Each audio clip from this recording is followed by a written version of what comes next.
Well, good evening, everybody. It has definitely been a while. I hope you have all had a wonderful night, and what is it, 2 years since I've done one of these?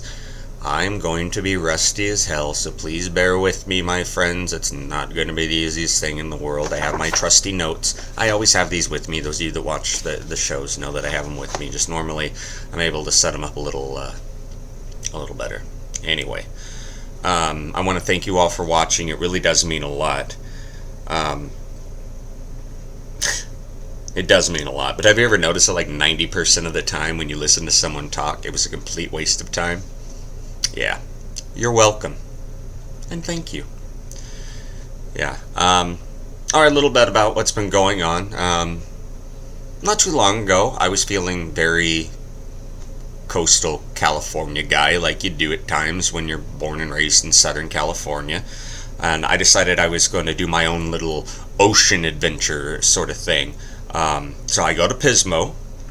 I do some bodyboarding because I can't surf. I can bodyboard like a sumbitch, but I can't surf. I know it's not boogie boarding, it's bodyboarding. I'm just saying. And of course, when you're in Pismo, you go out and you fly a kite. So I'm out there and I'm just all relaxed, having a good old time, flying a kite. And some ignorant Midwest yokel walks up to me and goes, "Hey, you flying a kite?" I look him straight in the eye and go, "Nope. I'm fly fishing for seagulls." The fuck do you expect me to say? Jesus, honest to God, it was ridiculous. Anyway, after that little ordeal with little Midwest inundation at Pismo, I decide I'm going to go ahead and I'm going to drive to San Diego. I'm going to go visit a friend of mine and I'm going to go to Seaworld. You know, that keeping with the whole ocean thing, staying on the coast. But while I was driving there, I actually accidentally ended up rear-ending a car, and it was a little person. And this guy walks out, and I say, "I'm so sorry," and he looks at me and goes, "I am not happy." And so I look at him and say, "Which one of Snow White's friends are you?" I probably shouldn't have done that. No. I also learned it was frowned upon to take a fishing pole to SeaWorld. Don't do that. Don't ever do that. You'll get in trouble for that. They don't like it too much.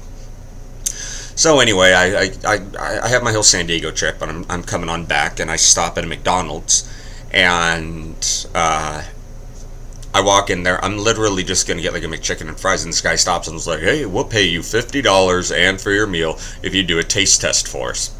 Sure, all right. So it's like, "Well, we're thinking about making these new deep-fried, dough-covered pickles. What do you think?" Take a bite. So like, "Okay, now what do you think we should call them?"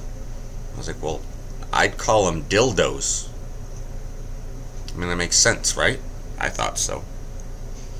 Anyway, now I'm almost home, and I stop off at this little bar. This is like right outside LA, well before Valencia, but right outside LA. And I meet this slightly inebriated, albeit attractive young lady, and we talk for a while. And she tells me, "You know, I realized that several times I've looked in your eyes for over 8 seconds. That means I'm attracted to you. If I only looked in your eyes for 4 seconds, I wouldn't be attracted to you."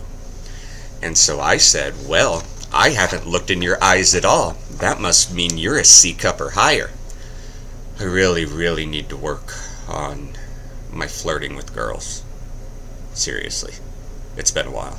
But anyway, strangely enough, she actually laughed at that. She said, "You know, I like you. I'm glad that you didn't notice that I was dropped as a child." And so I had to tell her, "Well, you know, I'm glad you didn't notice that when I was a child, my dad told me I was dropped, picked up, thrown into the air, hit the ceiling fan, slammed against the wall, and then punted out the window. So, you know, I mean, all that explains my face, right? I mean, look at this thing. That all explains that. Oh, well. Oh, when it comes down to it, she was sweet. That was what matters. And we're Facebook friends now. Facebook friends. Anyway.